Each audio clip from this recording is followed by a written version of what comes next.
everyone. Welcome to Novel Ideas, episode number 79. I'm Candice Huber, your host and the owner of Tubby & Coos Mid-City Bookshop in New Orleans. Novel Ideas is all about what I do best, books and board games. I bring you news, discussions, interviews, and more every month. And most importantly, I make your TBR and or gaming list that much longer. That lovely song you're hearing is Brave by Jonathan Coulton off his newest album, Solid State, available at solidstate.jonathancoulton.com. That's JONATHANCOULTON.com. So grab a cup of your favorite beverage, pull up a chair, and let's chat.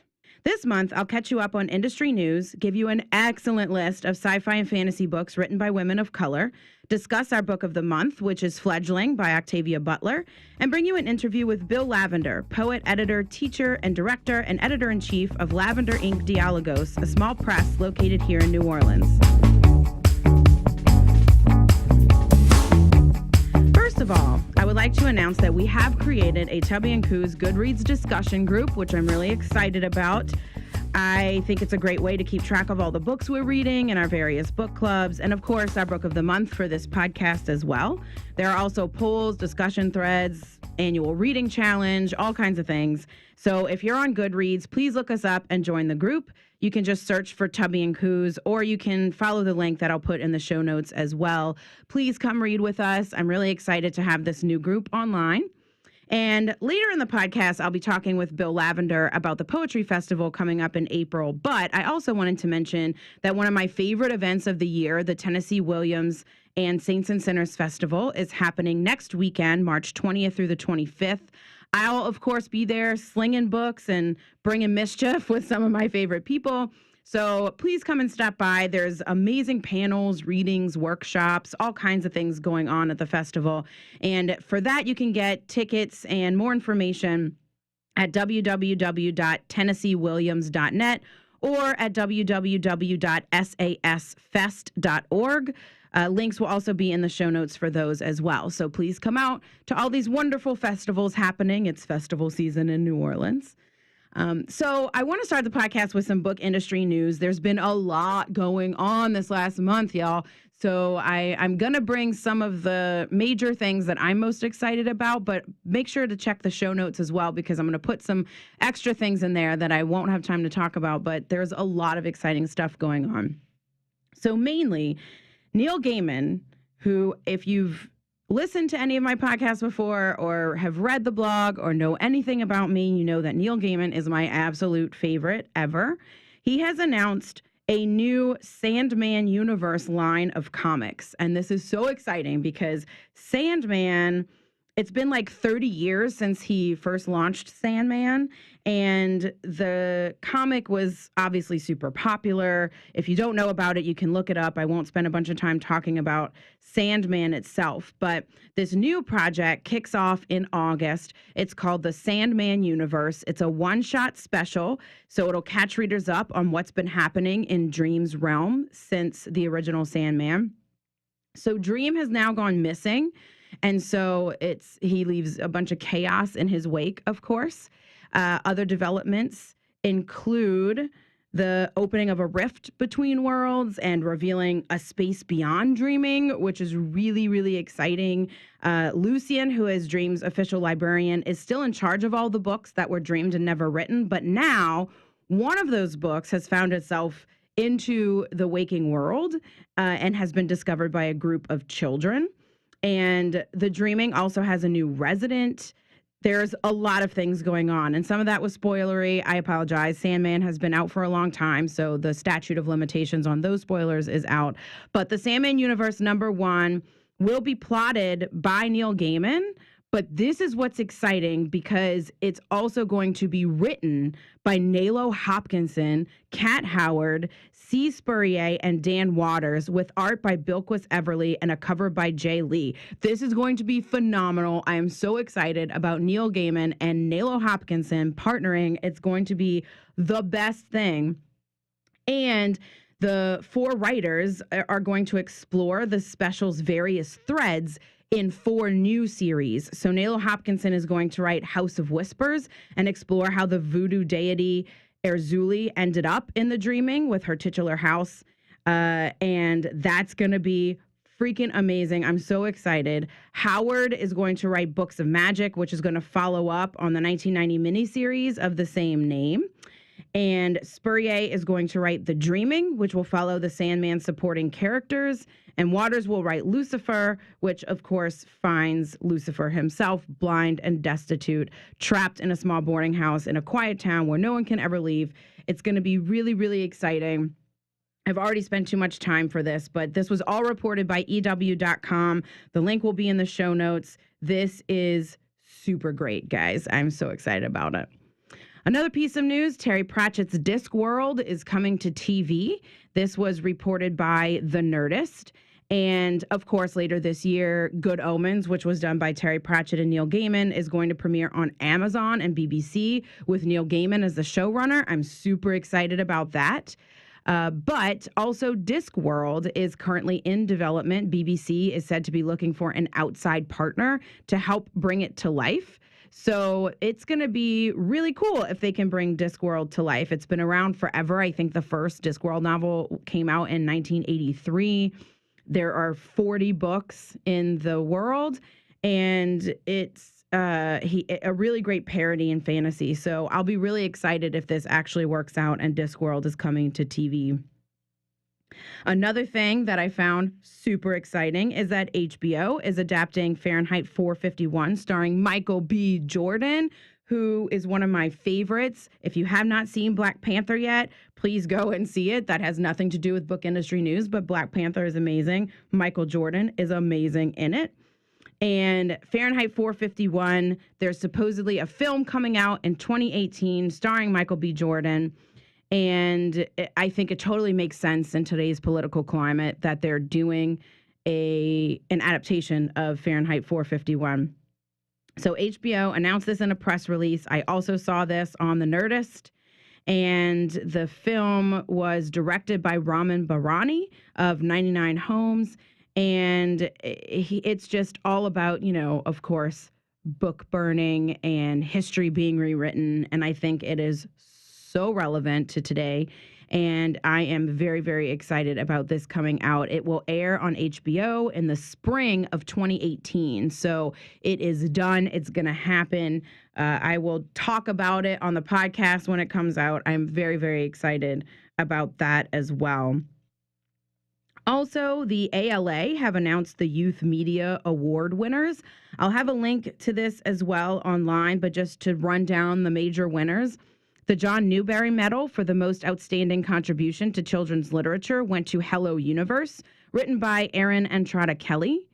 The book was published by Green Willow Books, which is an imprint of HarperCollins. The Randolph Caldecott Medal, try saying that 3 times fast, for the most distinguished American picture book, the Randolph Caldecott Medal, I still couldn't say it correctly, went to Wolf in the Snow, illustrated and written by Matthew Cordell, and that is the Caldecott winner. The book was published by Fuel and Friends, an imprint of Macmillan. The Coretta Scott King Book Awards, recognizing African-American authors and illustrators of outstanding books for children and young adults. Piecing Me Together, written by Renee Watson, is the King Author Award winner. That was published by Bloomsbury Children's Books. 3 King Author Honor books were also named: Crown, an Ode to the Fresh Cut, written by Derek Barnes. A Long Way Down, written by Jason Reynolds. And The Hate You Give, written by Angie Thomas, were all mentioned and named as award winners. Out of Wonder, poems celebrating poets, illustrated by Ikua Holmes, I hope I didn't butcher that name, is the King Illustrator Award winner. The book was written by Kwame Alexander with Chris Colderly and Marjorie Wentworth and was published by Candlewick Press. And then there are a lot of other awards as well that were given as part of the ALA, so I will have a link to that. Those are all of the major awards. One more quick thing that I wanted to do as part of news is that the 2017 Nebula Awards nominees, this is a really big sci-fi and fantasy award. So the awards nominees for 2017 have been announced as well. So the winners are going to be announced at the Sci-Fi and Fantasy Writers of America's 52nd annual Nebula Conference that takes place May 17th through the 20th. But here are some of the nominees. So for Best Novel, Amberlow by Lara Elena Donnelly. The Strange Case of the Alchemist's Daughter by Theodora Goss, Spoonbenders by Daryl Gregory, The Stone Sky, yay, by N.K. Jemisin, Six Wakes by Mur Lafferty, Jade City by Fonda Lee, and Autonomous by Annalee Newitz. For Best Short Story, Fandom for Robots by Veena G. Min Prasad, Welcome to Your Authentic Indian Experience by Rebecca Roanhorse, Utopia, LOL, by Jamie Walls, Clearly Lettered in a Mostly Steady Hand by Fran Wild, The Last Novelist, or A Dead Lizard in the Yard by Matthew Kressel, Carnival 9 by Caroline M. Yoachim. And then finally, there are some outstanding awards for the Ray Bradbury Award for Outstanding Dramatic Presentation. There are some interesting selections in here as well. Get Out, written by Jordan Peele. The Good Place, the episode Michael's Gambit, written by Michael Schur. I love The Good Place. If you don't watch it, that is definitely one that you should. Logan, screenplay by Scott Frank, James Mangold, and Michael Green. The Shape of Water, screenplay by Guillermo del Toro and Vanessa Taylor. Star Wars The Last Jedi, written by Rian Johnson. And Wonder Woman, screenplay by Alan Heinberg. There are other awards as well, so I will definitely link to that in the show notes, but that's all the time that I have for news. But you can get all the details and links to all the news I discussed today and more, because I didn't have time to discuss all the news that I wanted, in the show notes on our website, www.tubbyandcoos.com/blog. And now it's time for a Booksticle. This segment is a play on the listicle articles that have become so popular, wherein I give you a list of great books. So I call it a Booksticle. In this Booksticle, I'm going to give you an amazing list of 10 science fiction and fantasy books written by women of color that will completely change your worldview. I wrote about this for the Bookstore blog as well, so I will definitely put a link in the show notes. But all too often, we really don't get to see books written by women of color. They exist. They've always existed. There are a lot of them. But most of the time, especially in science fiction and fantasy, they remain hidden behind this wall of white male stories, and it's really annoying. Mainstream awards have gotten a smidge better about representation, and I think overall the industry is getting better about giving voices to these stories, but still more often than not, the big awards go to men, and white men pretty much still dominate genre fiction, although we are seeing a change, and I think that's great, and hopefully that keeps going. But women of color are writing these mind-blowing, world-changing, innovative books. So if you're looking to expand your horizons, come with me on this journey, and I will tell you about hopefully some books that you've heard of course, but then maybe some books that you haven't heard of as well. The first book I want to talk about is the 5th season, or really the entire Broken Earth trilogy by N.K. Jemisin. Again, if you know me or have seen anything that I've written, I pretty much put N.K. Jemisin in everything. I love her. I love her stories. The Broken Earth trilogy is amazing. It follows Essen, Cyanite, and Demaya, 3 women, each at a different age on their own journey at the end of the world. Really, N.K. Jemisin is a master of world building, and she weaves in all of these stories expertly as the apocalypse hangs in the balance. This book won the Hugo Award for Best Novel in 2016. The second book in the series, called The Obelisk Gate, won the Hugo Award for Best Novel the next year. The Stone Sky hopefully will win it. So this is really a must-read trilogy. It's amazing. The 5th season is the first book in the Broken Earth trilogy by N.K. Jemisin. The next book I want to talk about is called Everfair by Nisi Shawl.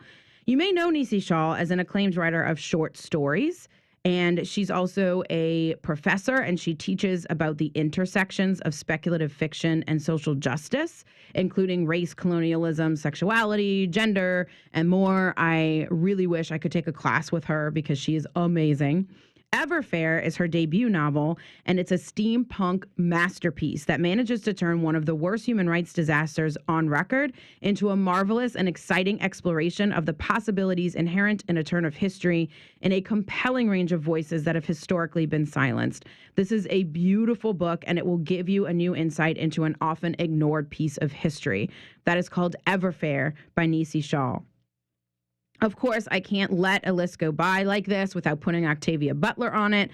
I'm not going to spend a ton of time because all of us know Octavia Butler, hopefully, and have heard a lot about her. She's listed on all these types of lists, but I would recommend starting with Kindred with Octavia Butler.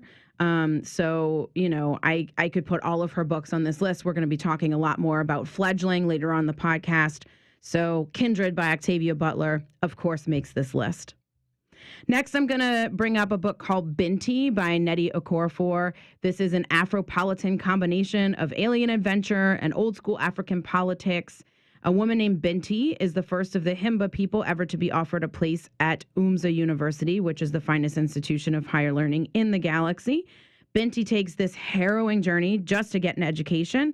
And it is a really, really great novella. It's short. It's only 96 pages. You can knock it out in an afternoon. It also won both the Hugo and Nebula Awards for Best Novella. So that is Binti by Nnedi Okorafor. Next is My Soul to Keep by Tananarive Due. And this is the first book of the African Immortals series, where a woman named Jessica discovers that her husband David is actually more than 400 years old and the member of this Ethiopian sect who traded their humanity so they would never die, which is a secret he must protect at any cost. But now they want him to leave his family and return to their immortal brethren. And instead, he decides to invoke this forbidden ritual to keep his wife and daughter with him forever. This is a skillfully rendered story, and Tananarive Due just is so good at plotting. It has a haunting climax that will keep you guessing and stick with you. I highly recommend it. It's called My Soul to Keep by Tananarive Due. Next is Brown Girl in the Ring by Nalo Hopkinson, who I just mentioned in the news segment as writing with Neil Gaiman on the new Sandman series, and it's very exciting. In this book, Brown Girl in the Ring, Hopkinson invents some of the most ingenious concepts I've ever read in speculative fiction, and her sheer innovation is reason enough to read her books. This book is so good. It's set in a post-apocalyptic Toronto, and it's one of the best books from one of the best speculative fiction writers. Definitely read this one, Brown Girl in the Ring by Nalo Hopkinson. Next is The Best of All Possible Worlds by Karen Lord. She is another name that if you don't already know it, you definitely should. She loves to take sci-fi tropes and spin and twist them. She's amazingly inventive, and she will show an impressive sense of perspective in this book. It's a stunning epic, part love story, part tragedy, part fantasy, part science fiction. It will really make you question yourself and the world and possibly learn something new. So definitely read that one as well. Read all of them. This one's called The Best of All Possible Worlds by Karen Lord. Saltfish Girl by Larissa Lai. So she expertly weaves details from her cultural and ethnic background into her writing, much like all of the authors on this list. And in Saltfish Girl, the main character is an ageless female who is sometimes fish, snake, girl, and woman. And she encounters adversity in the form of capitalist biotechnology and the, quote, dreaming disease, unquote, a condition that makes the past leak into the present. This is magical realism where corporations govern cities, factory workers are cybernetically engineered, middle-class labor is a video game, and those who haven't sold out to commerce must fight the evil powers intent on controlling everything. So Saltfish Girl by Larissa Lai. Next is The Gilda Stories by Jewel Gomez. This book just saw its 25th anniversary in 2016, and it really has endured because of its visionary quality and its explorations of Blackness, radical ecology, redefinitions of family, and the erotic potential of the vampire story, which we'll talk a lot more about in our next segment on Octavia Butler's Fledgling. But Jewel Gomez is amazing. The Gilda Stories is great. If you like Buffy the Vampire Slayer, if you like Twilight, if you like Anne Rice, if you like any kind of vampire, she really twists the vampire story well. So read that one, The Gilda Stories by Jewel Gomez. And finally, the last book on our list is called Ink by Sabrina Vorvulius. And if you think our current immigration system feels like a dystopia, then you should definitely read this book because it did not really seem so speculative anymore to me. In this book, immigrants are marked as, quote, inks by biometric tattoos. It's set in a fictional city in a rural town in the U.S. during a 10-year span in the near future. It's told in 4 voices, and it really asks the pertinent question, what happens when rhetoric about immigrants escalates to an institutionalized population control system. It's actually really frightening because it could happen today. And that one is called Ink by Sabrina Vervulius. All of these books, this whole list, can be found on our website, www.tubbyandcoos.com/blog. You can also order the books on the website, get more information about them there. These books and these authors are absolutely amazing. Definitely check them out. Speaking of great books, our next segment is our Book of the Month. Each month, I'll introduce you to one of my picks and announce the book for the next month so you can read along if you choose. You can also discuss our books of the month and get updates in our discussion group on Goodreads. And this month's pick is Fledgling by Octavia Butler. Now, Octavia Butler is a sci-fi legend, and I just reread the Xenogenesis series where she tackles aliens in such a genius way. And after that, I was really interested to see how she does vampires, and so I read Fledgling, which is Butler's vampire novel. You may or may not know that it was actually the last novel she wrote before she died, and it was a new novel after she had taken a 7-year break. So Fledgling was released in 2005. Butler passed away in 2006. And so you might be thinking like, oh, vampires, they're so overdone. Why did you pick this book? And in a lot of ways, I think that's true. But Octavia Butler, this is Butler. So this is not your run-of-the-mill vampire story. Butler really takes the trappings of vampire lore and transforms them. It's a very original story. It has commentary on racism, sexism, classism, all the isms, and on human nature, really, in a way that only Octavia Butler began. So a little bit about the book, non-spoilery sort of synopsis. The main character, her name is Shori. She's a vampire. She wakes up with amnesia in this cave. She's hungry. She's angry. She's lost. And as the story goes on, we learn that her entire family and her world basically has been destroyed. And this mystery unfolds. So the plot is this page-turning thriller. You have no idea what's going on. She has amnesia, and it's told from her point of view, so you find things out as she does. The characters are really, really compelling. I did get squeamish at points, and I'll talk a little bit about why later on, but from the first line, I was completely engrossed in this book. And as a reader, I was totally bitten by this novel, if you will. I mean, I really couldn't pass that one up. I had to make that joke. I know that it's cheesy. But in this book, there's an intricate plot. The amnesiac main character is on the run from this like mysterious big bad. You don't really know who destroyed her family. They're obviously after her. They want to destroy her as well. And it's just, you want to know who it is and why they're after her. And on top of that, the plot is great. But on top of that, Butler creates this fascinating new race of vampires who are scientifically advanced. They're matriarchal. They predate humanity. They may or may not have come from another planet. You don't really know where they came from. And they defy every vampire legend you think you know. And of course, because Butler loves to use her work as social commentary, she really explores humanity through vampire-human relations as much as she does in the Xenogenesis series with alien-human relations as well. She does the same sort of thing in Fledgling. What I found really interesting is that the vampires don't kill humans. Instead, they keep this harem of symbionts, she calls them, that they feed from so that they don't harm any one individual. And they insist that these humans are like willing volunteers who get pleasure from it. And they do and sort of are, but it's a really interesting dynamic that they have there. And that's really where the most disturbing part of this novel came from me. So trigger warning, fair warning. The main character, Shori, is a 50-something-year-old vampire, but she's in a 10-year-old girl's body. And she has sex with her symbionts.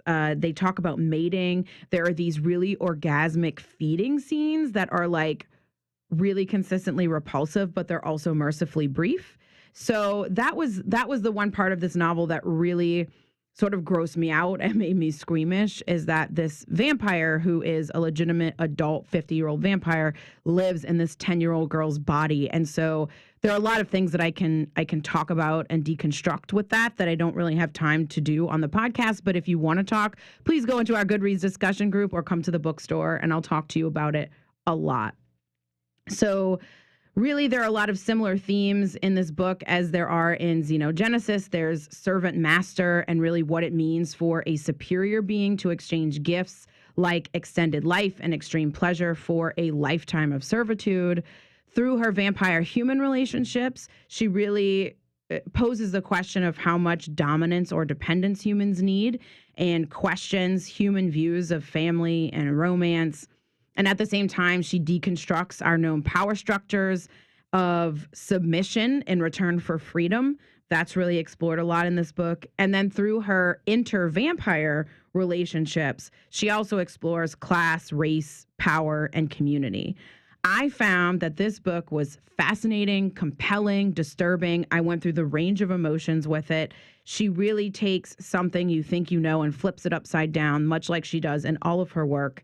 And it really isn't just any vampire story. This is an Octavia Butler vampire story. So even if you aren't into vampires, if you're into genius writing, compelling stories, thinking about society and how we're structured and deconstructing a lot of these things about bodies and race and class and all the things, power structures, really, I highly recommend this book. It is at parts disturbing, but it's totally worth it. And she obviously did that on purpose to help us deconstruct some things.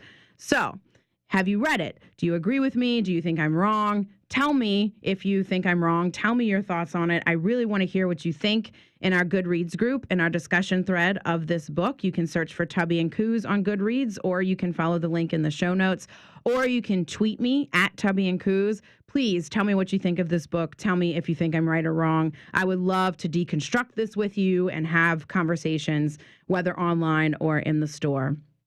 Next month, I'll be discussing Children of Blood and Bone by Tomi Adeyemi. This is a debut novel from a Nigerian-American writer. It's the first in a planned trilogy. It is a West African-inspired fantasy starring a teenage girl named Zaylee Adebola, who has one final chance to bring magic back to her world. But of course, she has a journey of terrible dangers in front of her to do so. And if she doesn't, it could be the end of magic forever. This book, I'm almost finished it now. It's basically like Black Panther, but with magic instead of superheroes. It's really good. The world building is absolutely phenomenal, and the characters are well-rounded, relatable. They feel really real. The world feels really real. It is such a well-done book. So if you decide to read it with me, again, go to our Goodreads discussion group. You can discuss it there. I will talk about the book on the podcast next month. And if you put thoughts in the Goodreads discussion group or on social media anywhere, I might feature them on the podcast next month. So talk to me about Fledgling. Talk to me about the Children of Blood and Bone. Please talk to me about any book. That is what I do and what I love to discuss. For this month's interview segment, I'd like to welcome Bill Lavender. Bill is a poet, novelist, editor, and teacher living here in New Orleans.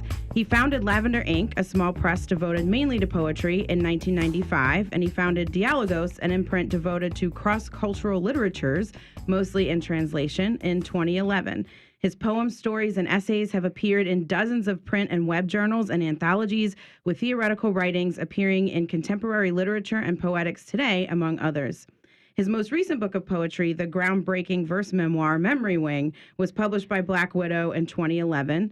His novel Q, a neo-picaresque view of a world in constant economic crisis, appeared from Trembling Pillow in 2013. Welcome, Bill. Hi, thanks for having me. Yeah, thanks for being here. So tell us a little bit about the publishing business and why did you decide to publish, and specifically poetry? Well, I guess I decided to publish poetry because I was a poet, and all my friends were poets, and there was a kind of poetry that I was interested in that I didn't think was getting published enough. And also I just kind of wanted to try my hand at making books. So in the beginning, I was doing handmade short runs of little books of poetry, usually under 50 pages. These were the first ones I published back, I guess, in the early 90s it was. Mm-hmm. And then while I was at University of New Orleans, they asked me to take over the UNO Press and sort of revitalize it. It had been basically dormant for about a decade and had only published 3 or 4 volumes prior to that. And I said, yeah, I could do this. So I sort of got into the more the sort of bigger publishing, multi-genre with national distribution and things like that, and sort of learned the ropes there. And then when I lost that job under the budget cuts, I just decided I would take what I'd learned there and go ahead and apply it to Lavender Inc. and see if I could expand it enough to not to really make money. I mean, it's still a labor of love, but it doesn't cost me too much anymore. And because we got about 110 titles in print right now, and it's paying for itself. It's paying for the website, etc. Oh, good. Yeah, so it's doing okay, and still publish mostly poetry, but we're also novels and a little bit of nonfiction and a lot of translation. Yeah, and I'm curious, you mentioned a little bit earlier that it was a specific type of poetry that you didn't see a lot that you wanted to publish. What type of poetry is that? I was always interested in poetry that came out of the twin movements of the New York School and the San Francisco Renaissance, basically kind of beat-oriented. I was interested in the language poets. I found the work interesting, but more as an influence than a goal, say. And so I just, that was kind of what I was wanting to bring down here. Yeah. Okay. And coming up in April, I think it's the 20th through the 22nd, is the New Orleans Poetry Festival. Tell us a little bit about that. When was that? When did you start that? And why did you think there was a need for this sort of celebration of poetry? Well, I was sitting at BJ's one night after the Bludget Poetry Series reading and talking to Megan Burns. And she mentioned that the Philadelphia Poetry Festival was coming up, and she had some friends who were going to it, and she was thinking about going to it. And she just said, why don't we have a poetry festival? I mean, we have a great and very active scene down here. And I said, well, why don't we just do one? Mm-hmm. And so she said, okay. And that's what started it. And that was just about 3.5 years ago. So we had the first one that April of 16, and then April 17, and then this one coming up weekend of April 21, 22, 2018. Yeah. And tell us a little bit about what happens at the festival. I know that there, of course, we sell books every year at the festival. Tubby and Coos will be there again this year. I'm really excited about it. Yeah, you guys are great. And there are so many like panels and readings and things that go on. So tell our listeners a little bit about what they can expect at the fest. Well, it's sort of multifaceted. There's a book fair, which really is kind of the most popular and part of the fest and the centerpiece of it. This part of it also is free and open to the public all day that weekend, Saturday and Sunday, April 21, 22. And this year we have, I believe, 40 tables manned by small presses who will be selling books. And then we also have have your table, of course, selling books by absolutely anyone who comes to the fest. And we have on Friday night, I think Friday's the 20th, I believe. 20th, yeah. That night at Cafe Istanbul, we'll have kind of our opening big show with Jack Bedell, Poet Laureate of Louisiana, and the Baton Rouge Slam team. And then Kelsey May will be doing some music to close that down. And then Saturday morning, the festival proper starts, and the book fair will be going on. And then we also have kind of a full coterie of concurrent panels and readings and workshops going on all day long on Saturday and Sunday. It's kind of various panels on everything from translation to poetry in the Anthropocene era, gender roles, all kinds of things. Also, each day for festival pass holders, we have a catered lunchtime event we'll have some featured readers at those. That's in Cafe Istanbul at noon on Saturday and Sunday. And then Saturday night is our big event. This one is going to be at Siberia. Starts at 7 o'clock, and we've got Douglas Kearney, a brilliant young poet, really a rising star, very performative, and also very smart work. He'll be here. Tanya Foster, New Orleans expat, who's coming home to do this reading for us, and our own Carolyn Hembry from UNO will be reading there. And then we've got several musical acts to close down the night, including the Call Girls and Skin Verb, and Cannonball Statman, Bruce Andrews with electronic music by Rob Cambry and Donald Miller.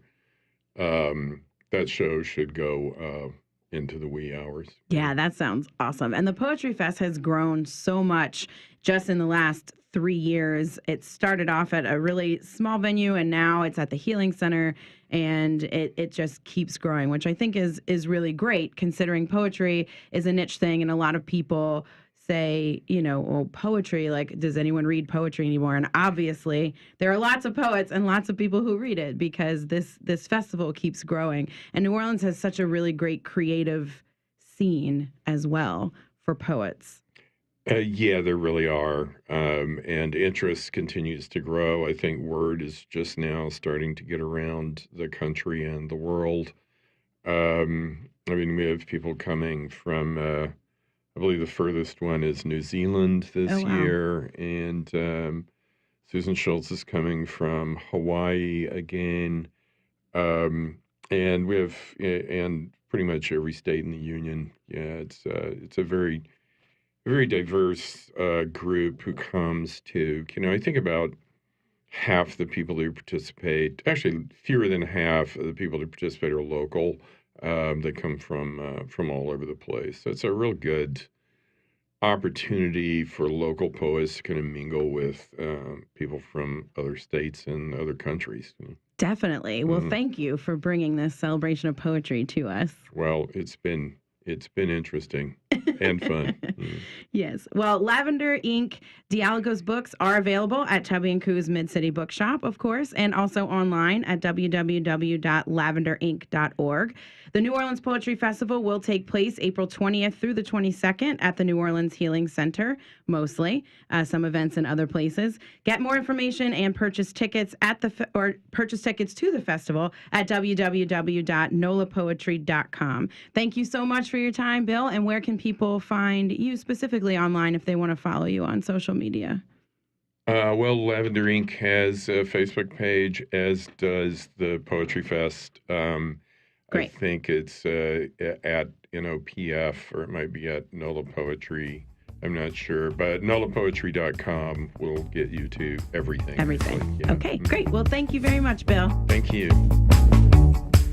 And that's all the time we have for this month, folks. Join me again next month for more book industry news, my book of the month discussion of Children of Blood and Bone by Tomi Adeyemi, an interview with debut author Brian Camp about his new book, The City of Lost Fortunes, out April 17th, and a brand new segment called Tables and Fables, where I pair books and board games.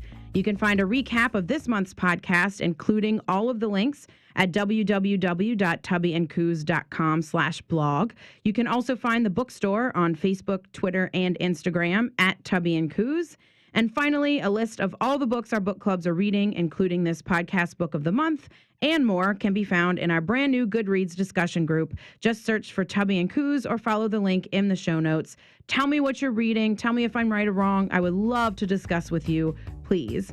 And the music you heard today is by Jonathan Colton off his newest album, Solid State, available at solidstate.jonathancolton.com. That's JONATHANCOULTON.com. Thank you for listening to Novel Ideas on WRBH. I'm your host, Candice Huber. Keep on reading.